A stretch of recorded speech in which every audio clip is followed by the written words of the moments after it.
హన్మకొండ జిల్లా షాయంపేట మండల కేంద్రంలోని ఈ నెల 27 నుండి జరిగే గణపతి నవరాత్రుల సందర్భంగా గణపతిని నిర్వాహకులు తప్పకుండా జాగ్రత్తలు పాటించాలని ఎస్ఐ జక్కుల పరమేశ్వర్ అన్నారు.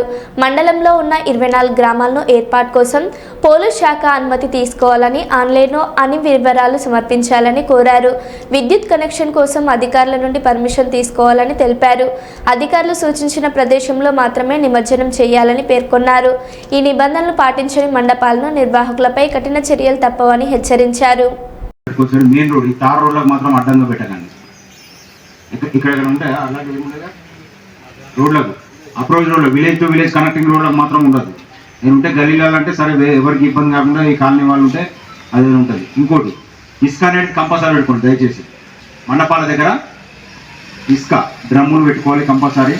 వాటర్ ఉన్నాయో చూసుకోవాలి. ఎందుకంటే ఏ ప్రమాదం అనేది చెప్పి రాదు. చెప్పొస్తుందా రాదు. అనుకోకుండా జరిగిందనే వినాయకుడు వేల మీద లెక్క పెడతారా? మరి ఏదైనా అయిందంటే ఎట్లుంటుంది ప్రికాషన్స్? అట్లా ప్రతి ఒక్కరు అనుకోవచ్చు. జియో ట్యాగింగ్ అయితే దాని అర్థమైంది. ఆన్లైన్ అప్లై చేసుకుంటే దాని అర్థమైంది. మీరు కంపల్సరీ మాకు సెక్యూరిటీ పోలీసు దాంట్లో ఉన్నట్టే. కొంతమంది అంటారు ఏది సరే విలేజ్లలో తీసుకుంటారో లేదో తెలియదు. ఏది ఎలక్ట్రీషియన్ పర్మిషన్ తీసుకోమని చెప్తాం. మీరేమనుకుంటారు లైట్గా తీసుకుంటారు. అంతేగాని దాన్ని ఇట్లా క్లోజ్ చేసిపోయి అనుకో కుక్కలు వస్తాయి, అది వస్తాయి, ఇవి వస్తాయి, కోతులు కూడా వస్తాయి. మనుషులు వచ్చి కూడా లడ్డు ఎత్తుకపోయినాడు ఇంకా సెన్సేషన్ లూజ్ అవుతుంది. అట్లా కావాలంటే కంపల్సరీ రోజు కుక్కలు ఉండాలి. దాదాపు అయితే 11 గంటలు పడుకుంటారు. 11 దాటిన తర్వాత కంపల్సరీ. తెలంగాణలో అయితే పక్క ప్రతి సంవత్సరం పీస్ కమిటీ మీటింగ్ అని కండక్ట్ చేయడం జరుగుతుంది. ఎందుకు కండక్ట్ చేయడం జరుగుతుంది అది మీరు అర్థం చేసుకోవాలి.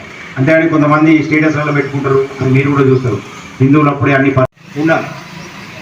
మండపాల దగ్గర పడుకోవాలి కంపల్సరీ. ఏదంటే గేమ్స్ ఆడుకుంటారు మీరు, ఏదంటే క్యారమ్ బోర్డు కానీ ఏమంటారు. ఇక ప్యాకెట్ అయితే మాత్రం కేసులు అవుతాయి. అది తెలిసిన విషయం. ఇంకా నుంచి మనం ఎగ్జాంపుల్ నేర్చుకోవాలి. అన్నిటికీ అవసరం లేదు. వాళ్ళు ఎవరైనా మేము ప్రోత్సహించినట్టు ఇంకో వర్గం కాము ఉండాలి. మాకు పోలీసులకు ఇంటిమేషన్ చేయాలి. అంతేగాని మీరు గొడవ పడాలి. ఒకవైపు ఇక్కడ స్టార్ట్ అవుతుంది గొడవ, జస్ట్ ఒక గల్లీ గణపతి దగ్గర స్టార్ట్ అవుతుంది గొడవ. అది ఇద్దరు విచక్షణ కోల్పోవడం వల్ల ఏమవుతుంది, ఊరికి చుట్టుకుంటుంది. ఊరు నుంచి అదేమైతే భగవాన్ మండల్ లెవెల్ అవుతుంది. ఇక మండల్ లీడర్లు ఇన్వాల్వ్ అయితే నియోజకవర్గం అవుతుంది. ఇక అక్కడ పోయి స్టేట్ వైడ్ అవుతుంది, కమ్యూనల్ అవుతుంది. అంటే ఒక్కటి కొంచెం ఏంటంటే విచక్షణ కోల్పోవద్దు. అక్కడ ఏదైతే అనే వాడు తప్పు చేసినా మనం కొంచెం ఓపిక పట్టాలి. పోలీసు వాళ్ళని వెళ్తాం, లేదంటే దాన్ని మీకు యాక్షన్ తీసుకున్నామని చెప్పేసి ఓపిక పట్టండి. అంతేగాని మీరు కొట్టుకోవడానికి తనుకోవడానికి కాదు.